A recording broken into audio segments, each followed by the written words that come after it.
À la fin de la semaine, tout le monde connaissait son nom. Non pas parce qu'elle cherchait à attirer l'attention, mais parce qu'elle ne parlait pas, elle ne réagissait pas. Et dans un endroit comme Bellwood, cela faisait d'elle une cible. Un après-midi, en sortant du cours de maths, elle tourna au coin et se retrouva face à lui, Track, quarterback, fils du shérif Brower.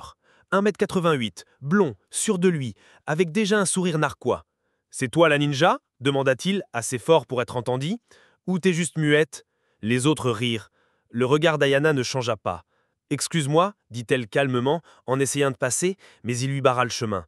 Je t'ai posé une question. Sa voix n'était pas en colère, elle était amusée. Mais sous cet amusement, il y avait un défi.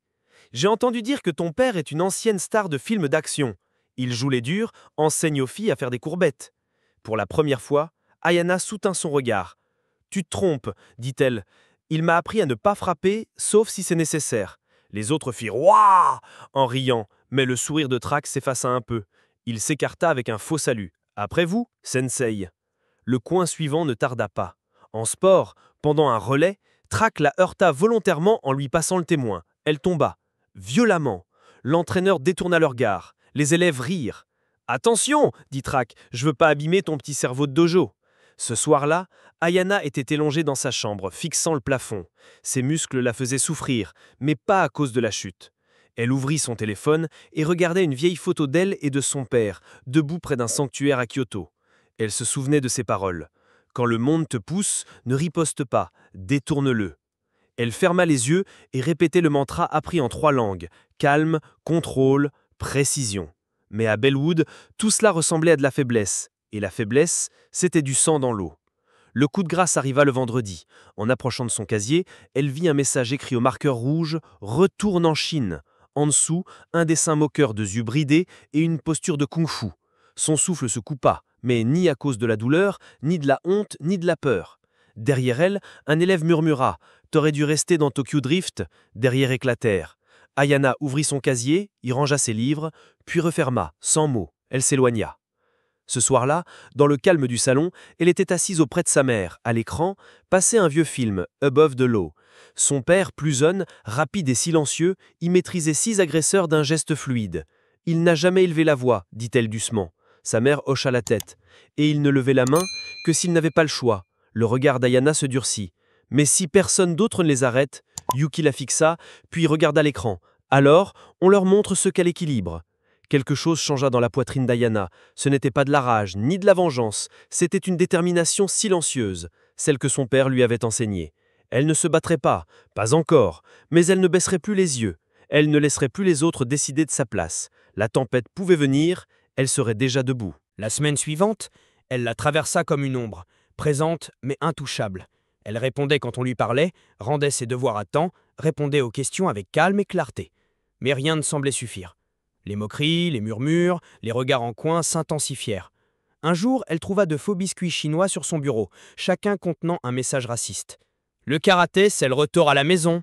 Silencieuse, mais sournoise. Elle n'y touchait jamais. Elle ne réagissait jamais. Mais chaque mot laissait une marque plus profonde que n'importe quel bleu. Le pire, c'était pendant la gym, lorsque le cours proposait des exercices de lutte, garçons contre filles. L'entraîneur l'autorisait, prétextant l'égalité des chances.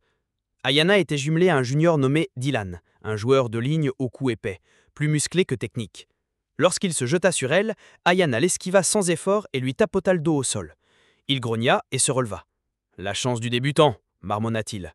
Au deuxième round, il redoubla d'efforts, se lança rapidement, lui attrapa le bras, mais une fois de plus, elle se tordit et le força à s'effondrer d'un mouvement franc. Le silence se fit dans la classe. Le coach haussa un sourcil, mais ne dit rien. Dylan se leva lentement. « Yo !»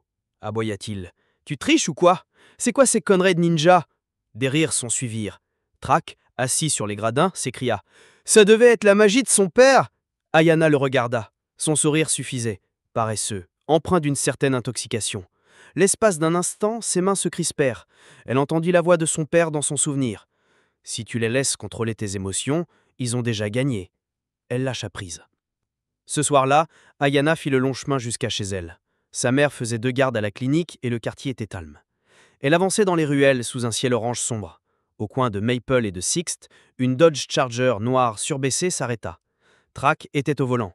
La vitre était baissée. « Dis donc, Tokyo !» Tu veux qu'on vienne ?» Ayana ne s'arrêta pas.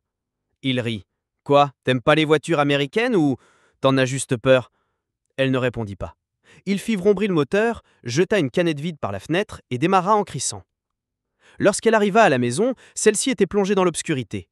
Elle entra discrètement, laissa tomber son sac à dos et se dirigea vers la véranda. Là, sous l'auvent, se trouvait un petit tapis que son père avait posé des années auparavant, lors d'une visite estivale. Il était vieux, poussiéreux, mais solide.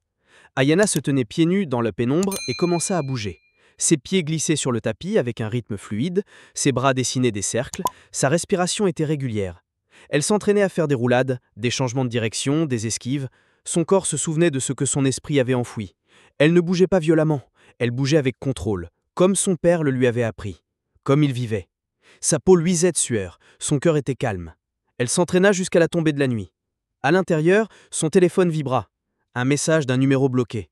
Un clip vidéo. Elle ouvrit. Elle s'y voyait, marchant dans le couloir plus tôt dans la journée, traçant un chemin juste derrière elle. La caméra zooma lorsqu'il effleura son épaule et lui murmura quelque chose à l'oreille. La légende « Attention, elle va faire du kung-fu avec ton chien ». Ayana la fixa un long moment. Puis elle éteignit l'écran. Plus tard dans la soirée, sa mère rentra et la trouva en train de nettoyer le tapis d'un geste lent et prudent. « Je croyais que tu avais abandonné », dit Yuki doucement. « Je croyais que moi aussi, mais il ne s'agit pas de se battre. » « Non, ça n'a jamais été le cas. » Palpable à l'école. Tout le monde avait vu la vidéo. Aucun professeur n'en parla. Aucun administrateur ne la convoqua. Ayana arpentait les couloirs avec une grâce calme et assurée. Son uniforme était impeccable, sa tresse serrée, son pas mesuré. En cours de biologie, quelqu'un avait déposé des sachets de sauce soja sur son bureau en forme de smiley. Elle les ramassa, les porta devant et les jeta délicatement dans la poubelle, puis retourna à sa place et reprit sa lecture. À l'heure du déjeuner, elle s'assit à nouveau sous l'arbre. Une fille de l'équipe de volley-ball la regarda depuis un banc voisin, mais détourna vivement les yeux lorsqu'Ayana croisa son regard. De l'autre côté de la cour, Track l'observait depuis sa place habituelle, entouré de ses coéquipiers, riant comme si de rien n'était. Mais son regard revenait sans cesse vers elle. Son calme le déstabilisait, son silence le provoquait plus que n'importe quelle colère. Ce soir-là, Yuki reçut un appel d'un numéro masqué. Une voix grave, étrangement calme, dit « Votre fille est dangereuse, vous devriez la renvoyer d'où elle vient. » La police déposa un rapport, mais ne fit pas beaucoup de promesses. Ayana, qui écoutait depuis la cuisine, ne dit rien. Elle sortit et s'étira à nouveau sur le tapis. Son corps bougeait comme s'il dansait avec des fantômes, les fantômes de l'équilibre, de la clarté, du guerrier que son père avait élevé. Le lundi suivant, elle retrouva son casier vandalisé. Cette fois, les mots étaient gravés dans des entailles profondes et de la peinture rouge, comme du sang de poupée chinoise coulait des coins. Elle se tenait devant, respirant calmement, lorsqu'un pas s'approcha derrière elle. « Quel est le problème » dit Track d'un ton léger. « Tu as perdu ton sens de l'humour » Ayana se retourna lentement. Sa voix était basse. « Je viens du Japon, je pense que tu le savais déjà. » Il sourit, les yeux plissés. « Tu crois que tu es meilleur que nous ? À te promener comme une sorte de princesse samouraï » Ayana ne sia pas. « Non, je ne pense simplement pas à toi. » Cela le frappa. Sa main se précipita en avant, mais avant qu'il ne puisse la toucher, elle fit un pas de côté. Il trébucha légèrement. Le couloir devint silencieux. Les élèves se figèrent. Ayana parla calmement, juste assez fort. « La prochaine fois que tu lèveras la main, je la traiterai comme une attaque. » Puis elle partit. Le moment passa comme le tonnerre, faible, mais grondant sous la surface. À la maison, Ayana attendit que sa mère soit endormie. Puis elle sortit son téléphone et appela un numéro qu'elle n'avait pas composé depuis des mois. Il sonna, une fois, 2 fois, puis une voix familière répondit. « Ayana » demanda la voix. Elle ferma les yeux. « Papa » murmura-t-elle, « j'ai besoin de toi. » Il y eut une pause. Puis la voix calme et acier de Steven Seagal répondit « Je suis déjà en route. » Il arriva à Bellwood juste après l'aube. La voiture de location noire se gara dans l'allée de la maison bleue usée alors que le brouillard matinal se dissipait. Il sortit lentement, vêtu de noir de la tête aux pieds, chemise ample en coton, jean foncé, lunettes teintées. Sa présence était calme, mais impossible à ignorer. Les voisins jetèrent un œil derrière les rideaux. Un vieil homme monta sur son porche pour confirmer ce qu'il voyait. C'était bien lui. Pas de garde du corps, pas d'entourage. Juste Steven Seagal en silence. Ayana était déjà debout. Pieds nus dans l'arrière-cour, elle se déplaçait à travers une séquence de kata d'aïkido avec une grâce fluide. Son père la regardait depuis la porte, les bras croisés, le visage impassible. Lorsqu'elle termina la séquence et se retourna, leurs regards se croisèrent. Aucun mot ne fut échangé pendant de longues secondes. Finalement, il s'avança. « Tu te rappelles du souffle » dit-il. Ayana hocha la tête. « Tu disais que le souffle contrôle le rythme du combat. » J'ai dit que le souffle contrôle tout. Il n'en avait pas besoin. Ayana baissa légèrement les yeux, en signe de respect, non de faiblesse. Plus tard dans la matinée, ils étaient assis sur le porche arrière, buvant du thé vert en silence. « Je ne t'ai pas appelé pour combattre mes batailles, dit-elle enfin. « Je sais, répondit-il, je ne t'ai pas élevé.